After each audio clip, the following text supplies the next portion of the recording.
Oh, man, episode 9, baby. One episode left, but I think personally, this is going to be the best and biggest episode. Welcome to Up Front. You know who I am. You know who this man is. Let's get into it. What's up, my brother? We are back in the building. You're not wrong about this going to be our best episode ever. We've got a lot to talk about. We kind of started it a little bit yesterday. Whew. We're going to get into it a little bit later on today. All right. Let's just go off the top. Yesterday was a beautiful day. Had obviously it's summertime. So my drink of choice in summertime, 90% of the time, is rosé, French rosé. And we had a few. We were on the beach. The scene was beautiful. The weather was fantastic. We was at the sandbar in Middle Park. It was beautiful. The vibes were elite. Guy was there. Shout out to Guy. And you came in and joined us shortly after. And I won't go into the debate yet, but we left there and then went to see one of the greatest, if not the greatest import greatest to ever European, play. Probably, yeah. Greatest European. Until Giannis is done. Until Giannis is done. To ever play the game. Dirk Nowitzki. Shout out to him. He's in the country. Did a camp and clinic and did a speaking engagement yesterday at the Timber Yard. Yeah. Timber Yard. Yeah, Timber Yard. In Port Melbourne. Yep. But we were there and we didn't see the event. Like, we were there, but we did not see Dirk. Why was that? I saw him for about 20 minutes. Okay. I did. I actually was inside and I, was trying to get a little bit of the speaking sort of, engagement. I did catch maybe about 15, 20 minutes. It was hot as hell in there, first off.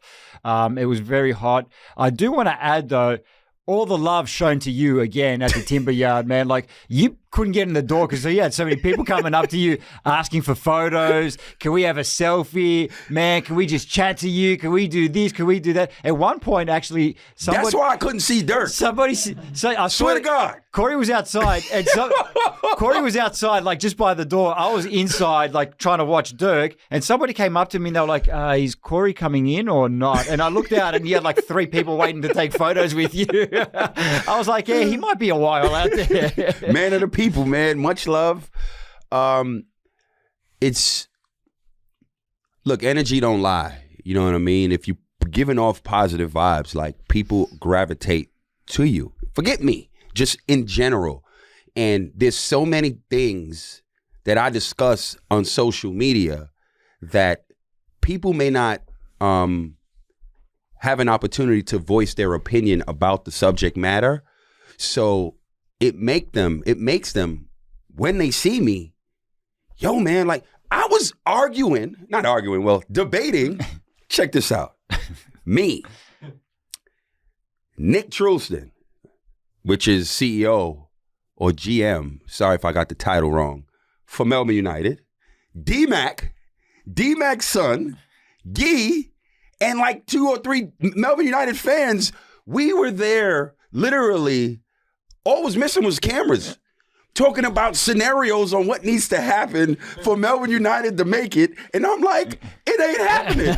So all of them are giving me their reasons why it's going to happen. Yo, it was these moments, like, I just love the fact, these are special moments, whether big or small. It's about the engagement and just talking about whatever the subject matter is and hearing the opinions of others. And that's how it starts. And then there's like a little crowd. And then people are like, all right, cool. I want to come and get their energy transfer with me, whether it's a conversation, whether it's a photo. I said, shout out to one of the moms came, was like, listen, this is my son. I want to talk with you and set some things up to where you can help mentor him. Like, there's so many things that were happening, and shout out to everybody. And I appreciate you all. But I didn't see Dirk. Then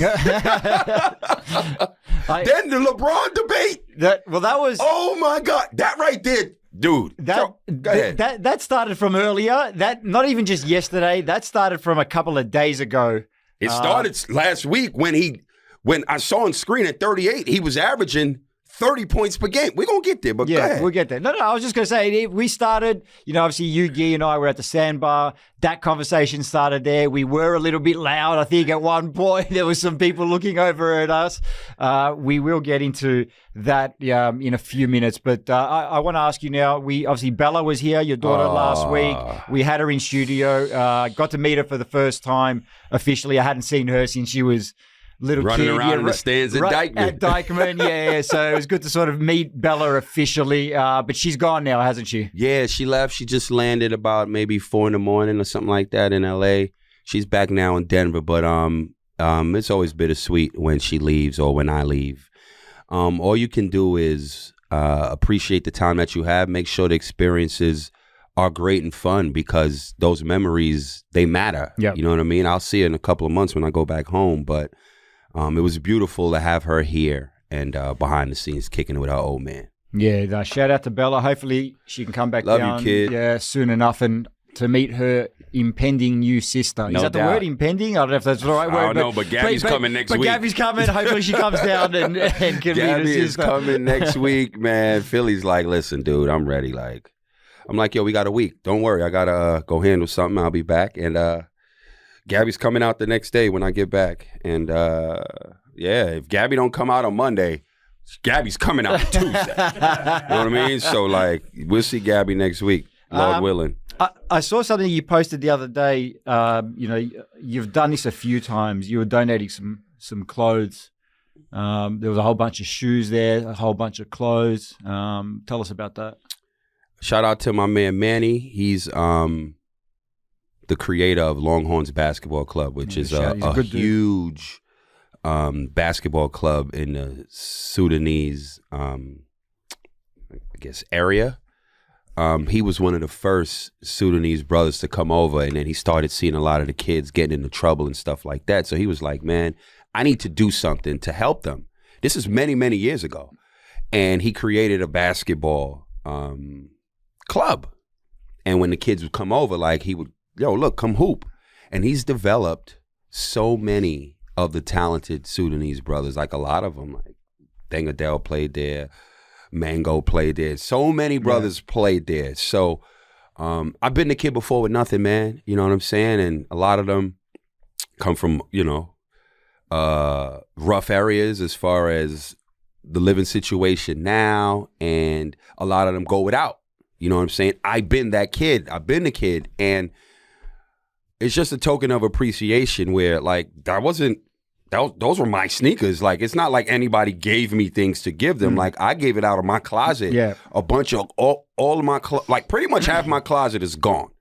Gave it to them and my sneakers. You know what I mean? And I'm just grateful. Like, every year I do that. You know what I mean? And, again, what this game has done for me, I cannot repay. It's a debt I could never repay. So all I could do is continue to give when I can and pay it forward. And that's something that I always do, and I'm grateful that I'm in a position to do that. Yeah, he's a good dude, man. I've also donated with him, giving him a bunch of stuff in the past. We're very fortunate that we have more than what we actually need. Right, facts. So it's always good to give it back to, one, the kids that need it, two, kids that are going to appreciate it. Way more than we do. Way more than we do. So, yeah, shout out to Manny. He's doing a great job with them over there. One more thing I want to ask you before we get into this discussion. Nick Kyrgios.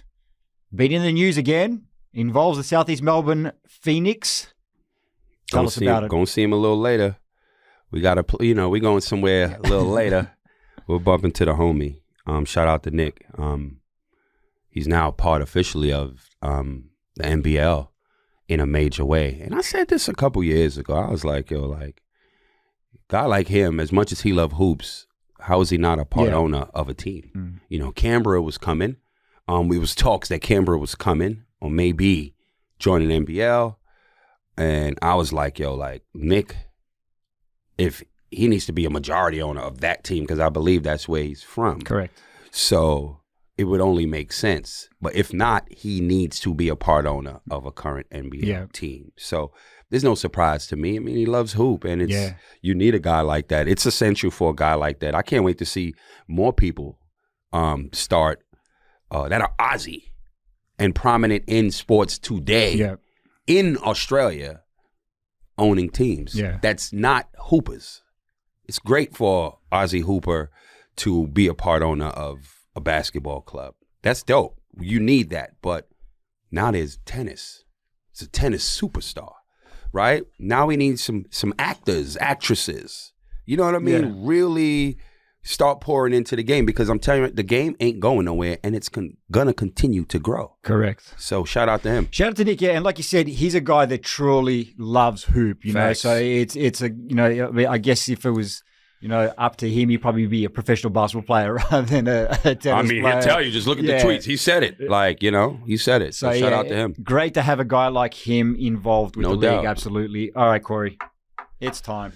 It's time. I've been looking forward to this since yesterday. I think we're going to, that's it. Stretch it out, my friend. Stretch it out. We are about to go Shannon and Skip on everybody Let's right go. here. Let's do it. Can I do my best? How does he do it? He's like, okay. Baloney. Okay, Mr. Baloney. Homicide. Mr. Baloney. 187. All right, Corey, I'm going to let you set it up, right, for our listeners and our viewers. I'm going to let you set it up. Right. I'm going to let you say your piece. Oh, you want me to go first? Yeah, I'm going to let you. Fair enough. This is your question. This is, Correct. so I'm going to let you say your piece, and then I'm going to take down your argument point by point once you're done. Beautiful. Here's my thing. One of the greatest to ever touch this ball. That's not even a question. He's 38 years old, averaging 30 points per game, at least at last week. That's what the stat that was on screen. And it shocked me. And it further let me know that it's so easy to score in the NBA. He could never do that in the EuroLeague. So like I said, and then to f with everybody, because I know how to poke people. I said he couldn't score. He couldn't average 30 a game in the NBL. Here's the thing. There's not enough money in the NBL to get even quality bigs that could attempt to stop LeBron. So there's no matchup for him in the NBL. And the style of play in the NBL is the closest to NBA. So he'd average 50 in the NBL. So the next clip I put up, I specifically talked about EuroLeague, right? European game is completely different. Here's why he could not average 30 points per game in the EuroLeague. 1, 40 minutes per game. It's not 48 minutes. The ball is different. 3-second rules. The court is slightly smaller. All they're going to do, first of all, the refs, they're not, it's not geared toward the offensive player, so they're not going to cater to you in Europe, right? Do you know per possession what's the average in the NBA? No. Of course you don't. This is the biggest point you don't have that I do. Okay. 90. Do you know the averages per possession in Europe? 70 to 75. Yeah. That's that sounds about 15 right. to 20 possessions less. 8 minutes less on the clock. 3 seconds in the paint. You can sit in there. The court has completely shrunk. He's never played in those situations for a long period of time. Defenses are going to be box and 1, triangle and 2. Then you got guys that are like not scared of you. You know how many talented guys are overseas that didn't make the league just for whatever reasons? They're gonna be in better positions in their respective European team that they wouldn't be in America. These guys would be bench warmers there. So he's going to have to play D on the other end too. Coaches, you're not playing the whole game. You think them coaches care about LeBron if he play in the EuroLeague for real? Need a sub. Then there's people that's just as talented. Well, not just as talented. That's a lot. Okay, but seriously talented on his team. Double's going to come. He going to kick it. He going to average a shitload of assists. But he ain't averaging 30. Who's the last player that averaged 30 in EuroLeague? It just don't happen. Luka went and said, like, you know how easy it is to score in the NBA? It's more difficult in EuroLeague. Giannis said the same thing. Isaiah Thomas just dropped the clip and said, it is AAU Nationals. That's what the NBA is today. So when you have the superstars, the guys that are dominating today's game, telling you how easy it is. And it's so hard in Europe. How could that man go to EuroLeague and do that? Your flaw. When I first saw your videos the other day, and I think it was the second one that you may have posted, and I commented on it and I said, you've lost your mind, right? Now, obviously, we're brothers. You know, I was just kidding with that, Yeah, I mean, right? that shit don't bother me. That was directed because you had said that the NBA is not the best league in the world. So when I commented on that, Right. it was more directed to that than anything else, because I think you can say now that the NBA is clearly levels above any other league in the world. Come on, there's no question. Yeah, so that was my initial. And they got the most dollars. Yes, correct. And that was my initial, when I first commented on your post, it was more directed to that. Right. Then I watched the whole video. I read the whole caption, Correct. all of that, and you started going on about LeBron. Now, I concede to your points about the court being smaller, about the ball, about the different, rules and all that sort of stuff. I concede all that. You are 100% correct. I do not argue any of that. And obviously, being Greek. So what do you argue then? You said that he can't do it, right? I'm telling you right now that LeBron James can score 30 points per game in any league he chooses to play in. Okay. All right? There is no stopping that man. Okay. He will adapt to the rules. Okay. He will adapt to all of that. You've seen him when he plays with Team USA. They play under FIBA rules. That's fine. Okay, he hasn't done it for prolonged periods over the course of a season. If he can do it over 6-7 games in an Olympics, he'll quickly adapt and he'll play his thing. Now, because the European game is different, yes, they do not want a single player taking over and all that sort of stuff. That doesn't mean that he can't do it. If LeBron James put his mind to it, he will average 30 points per game in the EuroLeague. Now, I know there's a guy that you remember tragically passed away. Alfonso Ford. No, Okay. Drazen Petrovic. Yeah, who passed away in the early 90s. I looked up his numbers, right, because he was considered the greatest European prior to his passing. And it wasn't the EuroLeague that it is today, obviously. I give you that as well. But he averaged 28 points per game. Wasn't 30. And Drazen is a dead set shooter. Yes. LeBron is a driver. Okay. Now, my next point to that Three is... walls. That's why he's going to average more assists than points. Go ahead. LeBron James... Well, not more assists than points, but a lot of assists. And that's why he won't get 30. But go ahead. In the conference finals in 2000 and, what was that, 8, 9, something like that. I can't remember now exactly, but they played the Pistons, right? It was 2000 and... Or it could have been 2007. I can't remember. It was the first year the Cavs went to the finals. Yep. He scored against a vaunted Detroit... I remember that. That's when everything changed for him. Vaunted Detroit defense. One of the best in the league. I think they might have been in the top 5 in defensive rating. 29 straight points. I saw that. Against one of the best defenses in the world. That defense was better than anything the EuroLeague could have put up. If he can do 29 straight points against the Detroit Pistons. What year? 2007. Okay, where we at right now? Where we at right now? But look at where we at? What year is this, fellas? But look at the way he's playing. I can't hear you. 2023. Okay, and what year he said? But look at the way he's playing. 15 years ago. He's still putting up these numbers today. Nothing's changed. Everything's changed. The guy's been in his prime for 20 years straight right now. Okay. Everything's changed. The referees, man. Referees. The Americans that play in the EuroLeague right now, you said it before as well, they're not on the level of LeBron. No disrespect to them. They're great players, in their own right. They're not at the level of LeBron. Shane Larkin, you remember Shane Larkin? Why do I know that name? Isn't he a cricketer or something? Shane Larkin? Listen, unfortunately, he was the starting point guard for my New York Knicks in 2016, 20... So, my bad. So shout out to Shane. He's been playing in EuroLeague. Okay. Right? He scored 49 points. Yeah. In EuroLeague. What'd he average? I don't know, but he scored 49 points. If he can score 49 in one game, LeBron can score 30 every single game and average 30 points for the season. I'm gonna tell you something real quick, right? The best player of all time is putting up 30 points per game in EuroLeague. I'm gonna tell you something. One day I played a game back in the day. Let's talk about like 2007, 2006. It was a rec league tournament, like A grade. You go to MSAC, think like that. And I played against the water department. This was my career high all across the board. I had 23 threes. I had 69 points from threes, and I finished with 84, right? I was going for 100. That's equivalent to Larkin dropping 49. Anybody could have one good day. You know what I mean? I never shot like that in my life ever again. That was Larkin's 49. You ain't give me no good points yet. I told you came in early. He done wrote down a bunch of shit. He was ready to go.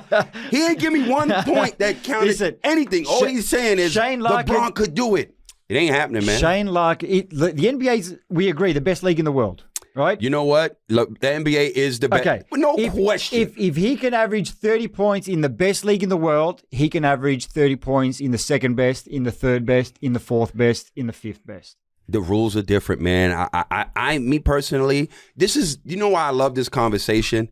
This conversation is no different than, well, it is different, but it's similar to who's the greatest of all time. We'll never know. Oh, well, I know. It's you know what I mean? LeBron. Okay, fair enough. But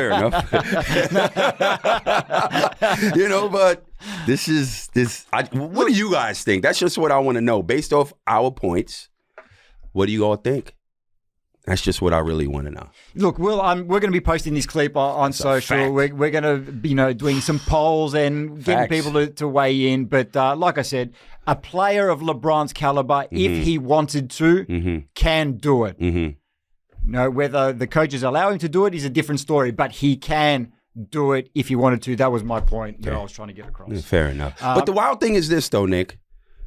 To the fans, right? There's so many people that have such a, you got fans who love him, so they're going to be against me anyway. Then you got NBA fans who have no idea what European basketball is like. You just get a little glimpse because you're watching the best players in Europe play for their national teams, Olympics, World Cup. So they don't really understand the game, majority of them. So they're jumping on, you crazy. Listen, dude, go watch EuroLeague. Watch the best team. Watch EuroLeague Final Four. That's why I was telling people when I was in the US and when the year that Doncic was drafted, and a lot of media members were saying, can he play in the NBA? And I was like, look, he just won EuroLeague MVP, Finals MVP, and he's like 18, 19 years old. He can play in the NBA. Facts. He can play in the NBA. It's just easier. It's a tough league to play in. It is. You go into an easier league. The same thing they said about LaMelo Ball. Will it transition? Of course it will. It transitioned effortlessly. Josh Giddey, look what happened. And that's difficult on this side. And that's my point, because the NBA is such a good league and LeBron is such a good player. When he goes to an easier situation, he could drop 30 with his eyes closed. Trust me, again, the NBA is the easiest situation, and especially when the referees are protecting you. I disagree with that. It's sports and entertainment. Let's not forget that. I disagree So guess what? If it's low-scoring games, who wants to watch that? Nobody. I kind of do miss the old New York Knicks, Indiana Pacers 79-76 score lines. Nobody this day and age. Speaking of the Knicks, and before we finish up this segment, I do want to give a quick shout out to Mitchell and Ness Australia. Yesterday, the bait collab. Yeah, they blessed me with this. Shout out to the crew of Mitchell and Ness Shout Australia. out to Mitchell and Ness. They gave me the shorts as well. So wow. I was going to wear the full uniform today and keep it for New York. But shout out to the crew there, man. No doubt. Absolutely, really appreciate it. So, no doubt. All right, Corey, we're going to take a quick break. No doubt. We are coming back with the Corey story.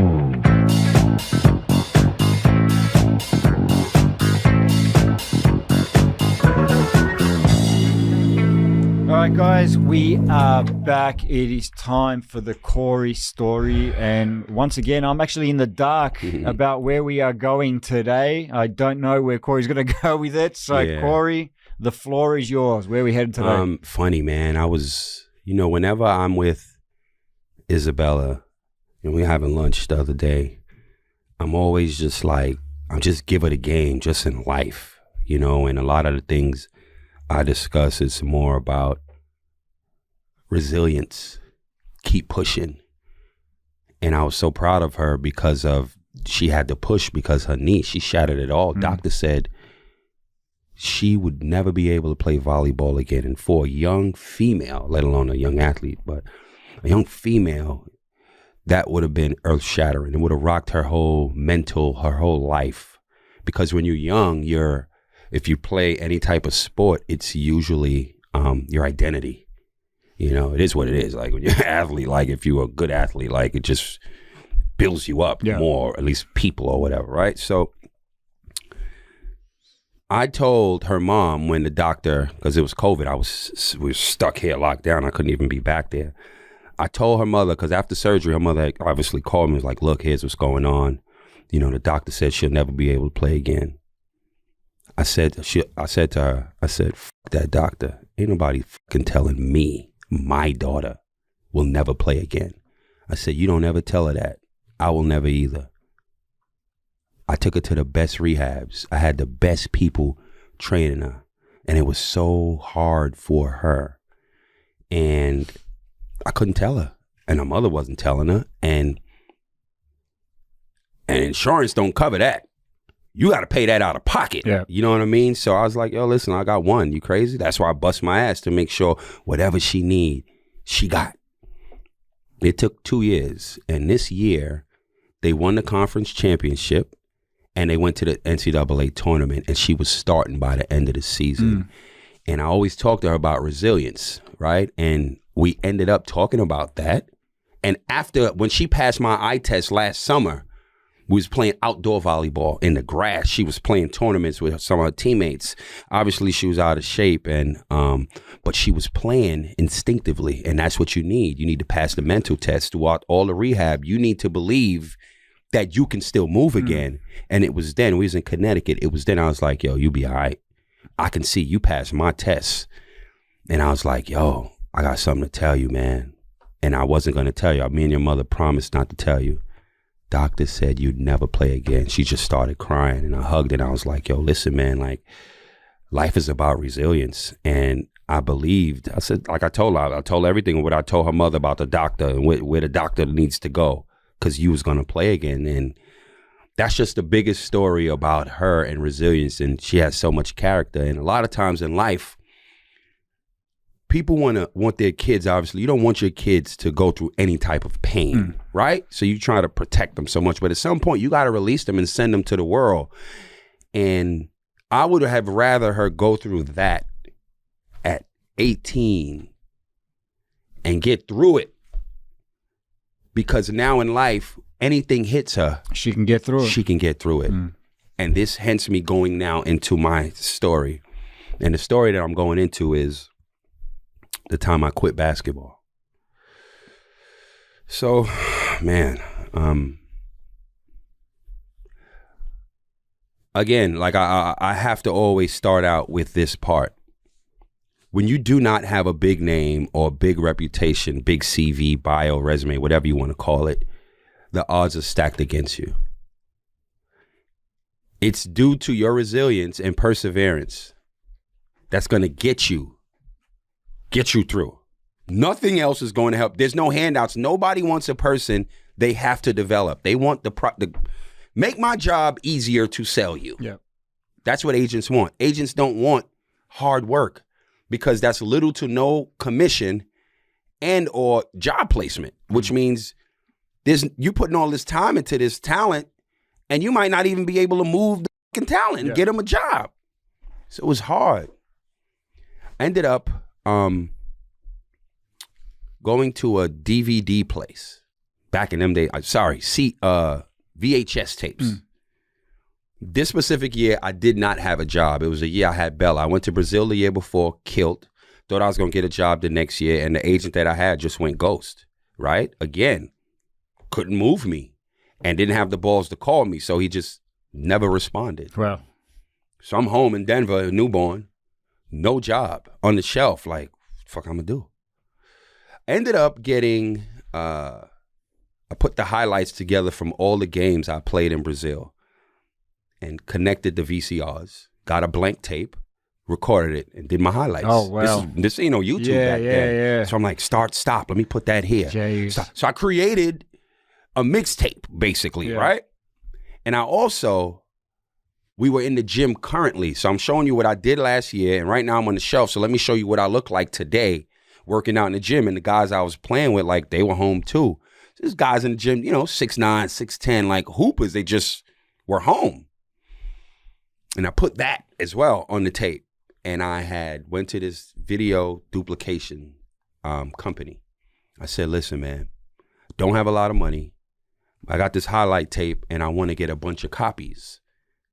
And he said, okay, well, this is what it costs. He was like, what you got? Straight up, I said,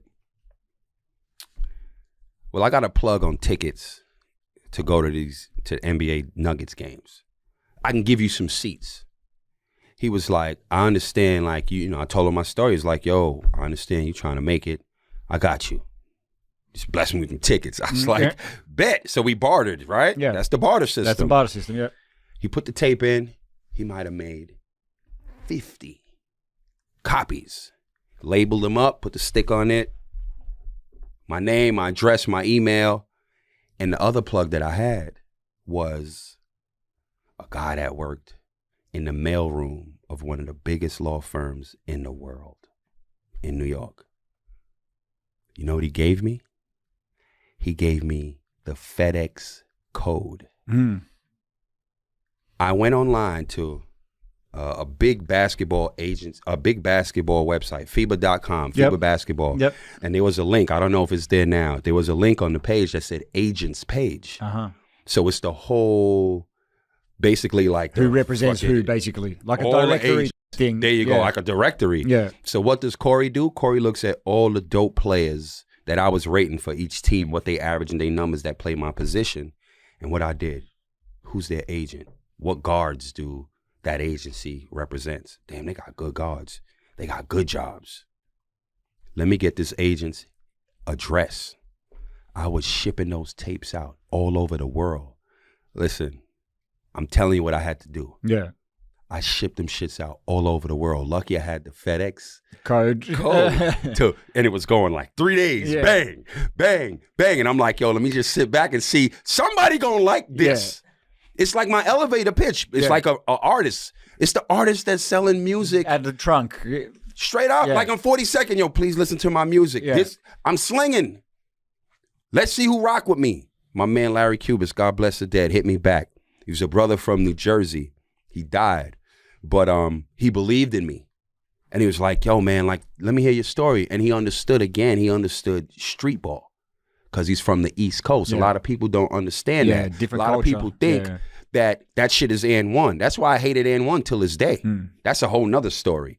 But we spoke, we rapped. He was like, look, here's what I'll do. The Treviso Summer League is coming up. And which I'll explain what that is. The Treviso Summer League is coming up in Italy, and I will pay for your fee, and you have to get accepted in there. And I'll put you up in a hotel there. I'll get room and board, I got you, and the fee. You got to get there. Now I was like, bet. Ended up hitting my coach up, my old coach, who died as well, God bless the dead. JUCO coach, like, coach, listen, man, like, yo, I ain't got it.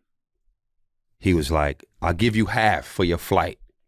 Then I hit my mom's up. She gave me the other half. Put that shit together, bought the ticket, went to Summer League in Italy. Now, Treviso Summer League back then, it's basically like NBA Summer League for Europe. Yeah. You go there and put in work, you're getting a job. Yeah. That's a like good the one. Showcase. That's the creme de la creme. Ask anybody about Treviso Summer League back in the day. That was it. You go there and do solid, you're getting a look. I go there. I lead the league in scoring. I'm like, fuck it. Like, we lost to go to the chip. No, we lost in the chip of Treviso. I went there and went to work again. When you know, in the position that I was in, you got to go there and eat because nobody's checking for you. You got to stand out. You got to stand out. So I went there. I left there with 5 potential options to sign me. So I'm like, I did it. You know what I mean? Like, I got options now. Let's see how, now it's up to my agent. Let's see how this shit pan out.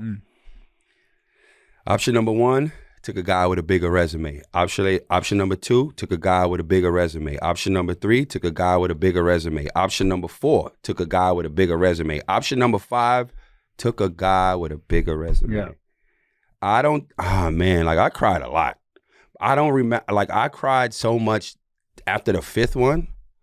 that shit almost broke me. It broke me. Well, it did break me. It broke me to where I was like, that's it. I'm done. I'm done. Like, what more could you do? You go and kill in the best European exposure tournament and you don't get a job? That's it. The next day, I cried. I called my mother. I was like, yo, man, I tried. Like, this is it. Yeah. I went to a store called JCPenney, right? So think like, I don't know what is that equivalent to here, but might be like a, I don't know, not Maya, but like maybe a Maya. I don't know. Maybe like a little less than Maya. Yeah. Like a little lower than Maya, right? So I went there. I bought a suit, bought a little briefcase. Ready to go to work in an office. I was literally like, yo, I don't even know how to create a resume. Yeah. Not a job resume, because I had not a the workforce community or environment. I went to a job interview because I was like, that's it. Basketball's done. I went to my first job interview and I walked out of there defeated. I was like, this. I went back to the gym and started working out. So I quit basketball for like maybe a day, but I quit. I was like, listen, this. Like, it was just more motivation to go back into this gym because, look, I respect everybody, what everybody got to do. Everybody's not an athlete. I get it. But it just wasn't for me. Yeah. And I knew once I walked in, every step I took going to that interview, I felt defeated and smaller and less than. It's like, yo, you can't quit, B. You committed to this. You said to yourself, this is what you're supposed to do. So what the fuck are you doing in here? Left out of that shit, went straight to the gym. I never saw that suit or that briefcase again. I totally get it, man. I quit. Like, and I got back. The thing is, like, and thrive. I'm the office guy. Yeah. Like, if I'm in the office, y'all gonna be like, yo, listen, man, we gotta keep this motherfucker in the field. Like, we don't need him in the office. He doesn't know how to do anything in the office. You know what I mean? I'm the same. Like, I always say, like, obviously, you know I love what I do as well, right? And I'm like, I couldn't picture myself doing anything else because whether I'd be a waiter, accountant, or whatever, you know what I mean? I'm going to hate them all equally. Facts. Right? So I'm going to do everything I possibly can to not do that. Yeah. I totally get it, man. Yeah, I totally get it. And it's good to see that you didn't give up. Yeah. And you had your best years after all of that. No doubt, man. I just want to tell people out there who's struggling, because at points in our lives, at all points in our life, some points in our life, we all struggle. You know what I mean? Like, we all struggle, but you committed at one point to doing what you said you wanted to do. So when it gets hard, you got to just double down and triple down on yourself. There's times people are not going to believe in you, and that's okay. You know what I mean? You got to keep pushing, because I'm telling you, when you make that shit through, it's abundance. It's abundance after. But it ain't easy, because if it is, everybody will have it. Yeah. It ain't easy. You know what I mean? You just got to keep pushing. Keep pushing. There was a time in the US when my first few years there when it was like, I remember, bro. I remember. We used to talk. And I remember at one point, like, I was ready to give up too and just come back to Australia and figure it out. And I remember you'd posted something on your IG. It was like a little cartoon of a dude digging. And he quit right before the diamond. And I remember seeing that and I was like, nah, I've come too far to turn back now. Yeah. Come too far, man. And you just got to keep going, man, because I'm telling you, it's so hard. It's so hard.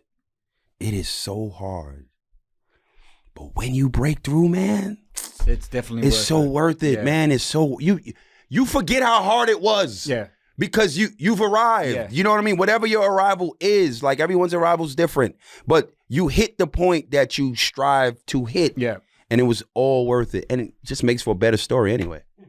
All right. We're going to take another quick break. We'll be right back with some more questions from our fantastic listeners. Shout out to the listeners, man.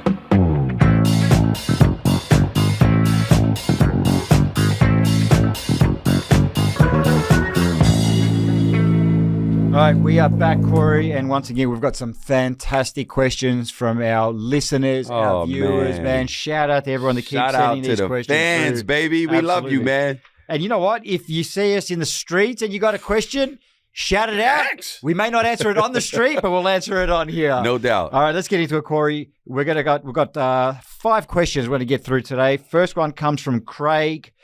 I know you're keen to talk about this one here. Craig says, what the hell is happening in Brisbane? And he also wants to know, what's your biggest loss as well? Okay. Let's start out with that what the hell's happening in Brisbane question. Yo, listen, man. First of all, I love mothers. I do. I truly, truly do. I had one. I appreciated the time that I had with my mother. She passed because of cancer about 4 or 5 years ago. God rest her soul. But what is it with these mothers tweeting me and what?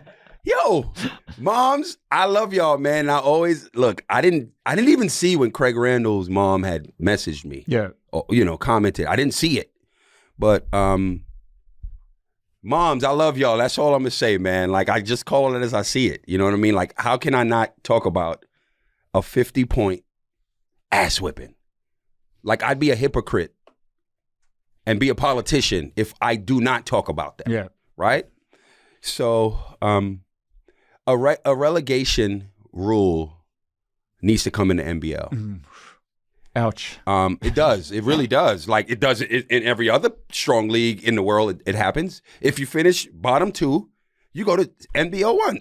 ACB's 1. Turkish 1. Russia 1. The second division. We need to do that. I think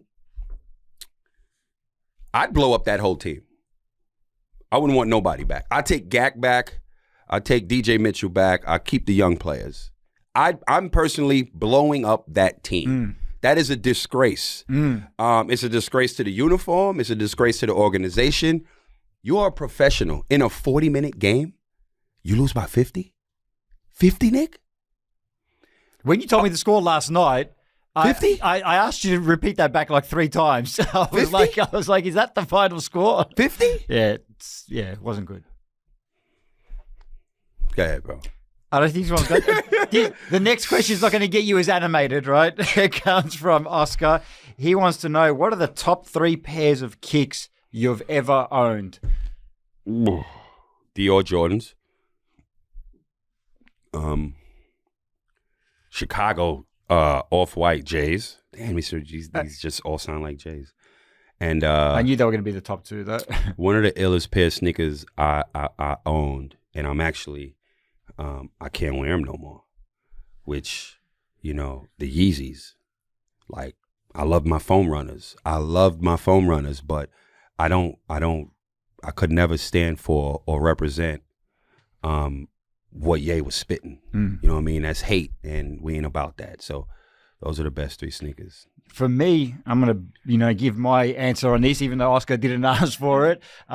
If we're going to go like what they're worth on the secondary market or whatever, it's probably the top 2 is my 2 Travis Scott lows. Those are fire. But my 3 probably my favorite pair of shoes of all time is the white cement Air Jordan 4 with Nike Air on the back. Yee! I missed out on the 2016 drop, so I never actually the cement 4s. Yeah, with Nike Air on it, the white ones. Yeah, I got those. Yeah, you got the okay. Yeah. So I missed out on those when they came in 2016, and I've never actually owned them with Nike Air on the back. I had them with the Jumpman on the back, but I haven't had it with Nike Air on the back. There's a pair of Jordan 1s in a Knicks colorway that was done as like a mellow PE type of thing. It's got like his little logo on the insole. I love those because I first got them in 2013 when I moved to New York and I bought them.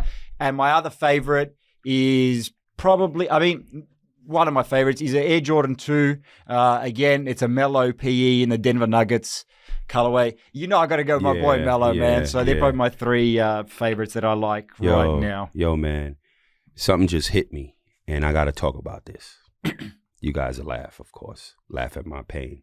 So, Jordan 4s, I had the OG colorway, the black one as well, the red. And I had the back. One said Nike and one was Jumpman. Nike Air. Someone gave you 2 different pairs of shoes. No, that's how it was. Like the 4s. Yeah. Like the cement white ones. Yeah. I had the black and the gray. Yeah. And on the back, it was either Nike. It was 2 different ones. Yeah. It wasn't the traditional one, however the ones look, right? It was some other ones, right? And so me and my ex, Oh, Chicago. I know where this is going. Chicago, I know right? where this is going. My ex from Chicago, right? So when I first left Chicago to come back to Australia, you know, I had a bunch of stuff I was traveling with. So I'm like, we're coming back to Chicago at some point. So let me offload some of these fly sneakers and left them in Chicago, right? And those fours were one of them. Obviously didn't work out. You know, we break up. We go our separate ways. She gets back to Chicago and I had messaged her. I was like, yo, look, hey, you know, can you just send my sneakers to my cousin? Send them to Keith house. Here's the address. No response. I was like, but before she left, that this is a different level of pettiness, right? I mean, we all go, you know, I would love to hear the fans, whoever broke up, like what level of petty either you did or your ex-partner did to you. That's a good conversation. This is a clip in itself. Before she left, you know what she did? I do. She took the scoop off of the coffee maker.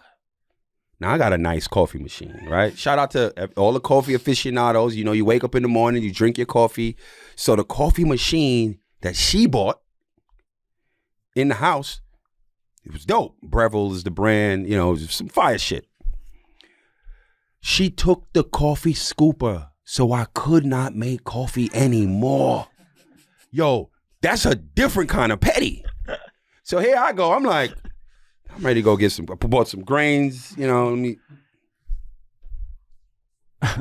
Where's my scooper at? Fucking way. She took the scooper? That's petty. In the midst of that, when she gets home, I'm trying to get, so I don't have a scooper, and she didn't give me back my sneakers. Now, for a guy that drinks coffee and loves his sneakers, that's one to the gut. That's one to the gut. But when you talked about the fours, it just hit me like I was triggered. Yeah. And I was like, man. Yeah, look, I'm not. I had to call Breville. They laughed at me. I was like, look, man, I'm going to just tell you what happened. They were on the phone, and then he's like, hold on, say that story again. Puts me on speaker so his employees can hear it, and they all laughed. They was like, yo, dude, that shit is hilarious. We're just going to send you one for free. Yeah. Don't even worry about it. Look, now I got to scoop it back. That part is funny. That's why I be posting when I be making coffee. Yeah. Kind of still be shooting daggers. I got my coffee scooper. that part is definitely funny. I will laugh at that, but messing with a man's Jordans. Yo. I'm not with that. I'm definitely not laughing at your pain on that one there. B. All right, next question comes from Archie. Archie says, what's it like taking a clutch shot in front of thousands of people? And what is that buzzer beater that sticks out in your mind? How do you describe that feeling? Man, the stuff legends are made of, man. Got to have some big guts to do it, because the other side of it is you lose the game because of you. You know what I mean? So that's an orgasmic feeling when you're able to make that happen, hit the game-winning shot or make the game-winning play. And you win, especially in a big game. And it also just puts you in a better position down the road for people to know you are clutch. You want that title, Mr. Clutch, or, you know, he has the clutch gene, or give him the ball when pressure's on. You want to be that guy. But a lot of people don't. But for those that are able to do it, it's a beautiful feeling. The one buzzer beater that stood out big for me was I was playing in Germany. It was right before Christmas break. I was playing, I think, Cologne. I was playing with Nuremberg in the BBL years ago. And the next day I was going home for Christmas break, and it was a tight game. It was back to back. You know, you score, I score, you score, I score. We on the road. Shit's packed. Going, and I'm just like, then the screen tried to come up. Going down. We going home with this. Just walked into it. 3 at the key. Bang! Game over. Everybody ran, jumped on me. I was on the floor. It's a dope feeling. It's great when you can silence the crowd like that. It's quite orgasmic, to be honest with you. Beautiful. All right, last question. Actually, second last question. Sorry, apologies. Comes from John P. John says, this is a good one. Would you rather be a good player in an average team or an average player in a good team? Well, I ain't gonna bullshit you. That really was me. That really was me. Oh, I just wanted to ask that question. You're John P. Yeah, I'm John P. Wow. Okay. Way to fool everyone here. That was me. Man's really wanted his question heard. So this question I posted on Instagram. I posted on Instagram, right? And I needed to be more specific. Like, shout out to Cam, the rapper Cameron in New York. Cam, shout out to Dipset. Sure, Cam was like, I need to know specifically what level is it, what age group. You know what I mean? Give me more specifics. I was like, don't worry, I'm going to be more specific the next post, which it'll be this. So I'm talking on a professional level. What would you rather be? An average player on a good team, a winning team, or really good player on a not winning team? Bad team. Me, majority of people's like, I'd love to be an average player on a good team, as most people would say. And you had a few people who's like, that I'd rather be a good player on a bad team. So I'm going to give you some names, right? An average player to me is a guy like 8th, 9th man. Yeah. That's average. Yeah. Agreed. As a pro, I want to play. I want to win, but I want to play. And if you're on a good team and you're average, everything about you is going to be average. You get average minutes. You get an average salary. Right? So what is really your input? Little to none. But you're winning. You don't even have a fucking impact on what's really going on. So you can be okay with average. I'd rather be on a team where I have a big impact. I could fuck around and change some shit. If, I'd rather be Bradley Beal. Bradley Beal is $250 million. Washington Wizards ain't that good. They're not really going to win anything, but I'd rather be that than a guy 8th man, 9th man. The example I was going to use was I'd rather be Melo than Brian Scalabrine. That's a fact. Scalabrine won a championship, played so many years on a good Celtics team, but it's like... What was his impact? Yeah, After the game, how was his situation? Because why are you playing this game? You're playing the game to win and also, provide your family and change your situation and get a better life, right? That's what I'm doing it for. So if you're a good player, so many other opportunities are going to come your way outside of basketball. Why? You're averaging 20-something a game and you're a star, right? Everybody can't win. Me, I want to change my situation for life after the game because it's all a game, brother. That's right. That's right.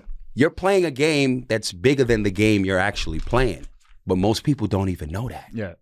You know what I mean? Use your talents and your skill set to better your position all the way around. So all of y'all talking about, you'd rather be an average player? Average player is the 8th or 9th man. That's average. And that's what average gets you. Yeah. So you should maybe think about that question again.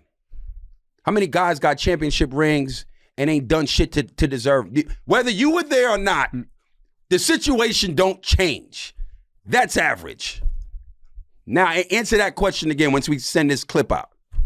Next question. Thanks to John P for setting that one through. What a really great question. Thank you. All right, last question, Corey, then we're getting out of here. This one comes from Sashtimi, and I hope I got that one right. Yeah, this one should be good. How did you know Philly was right for you? Okay. Is this actually from Philly under an alias as well? Maybe. Here's what I knew, right? I knew that everything that I needed in a woman, she has, right? I love her independent, articulate, obviously fucking smart, right? She got brains, like she's super intellectual. She has a career. She doesn't have a job. I asked her maybe about 200 questions in like 2 or 3 days. She was like, yo, dude, like, am I being interviewed? What's going on? Yeah. Like, I personally need to know who I'm dealing with because of the position that I'm in. You got to be smart because one mistake, all this is done based on who you're dealing with. So I have to screen the hell out of you.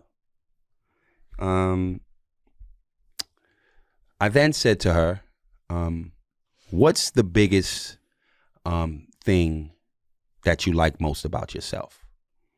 And she said, I'm proud of myself because I'm the best version of, I'm proud of the woman that I've become. So I knew I wasn't getting a broken version of a female. I was getting the best version of her. Yeah. Right? There's so many of us out here in the world like, well, is broken, haven't healed properly, right? So, but they put on the front. So what are you getting? You don't even know if you're getting a broken till later. You know what I mean? So I got to ask you this question because I need to know, can I jump in all the way? Yeah. You know what I mean? Because when Corey's single. You know what I mean? Like, I keep it a buck, like, busy man. And not necessarily that's not what I wanted to be, but I'm not giving you me and you haven't earned me. Yeah. I know my value. You know what I mean? So you got to earn me. Usually that should be the other way around, how society make you think. You're going to have to earn me because I know I'm fun and I'm a good time. You're going to have a blast. We're going to have great experiences. We're going to do fun things all across the board. So you got to earn that because that shit costs time, energy, financially. It costs. Yeah. So I'm not just giving you. So that's why you got to make it through this screen. And then one of the biggest things I said to her was, I want to meet your mother. Because if what I'm seeing and how I'm feeling, sometimes, I'm a lover, you know what I mean? So emotionally, you can get caught up quicker than logically, right? So I wanted to make sure I did this at least. I had enough evidence on the table to make a really good decision on if I'm going to move forward fully commit to her. I said, take me to your mother. And in Ethiopian culture, you don't do that. Unless you're going to marry the person. Yeah, unless it's you serious. do not bring the man to your mother. It just does not happen. Your family. I was like, look here. I said, I'm Jamaican. I'm from New York.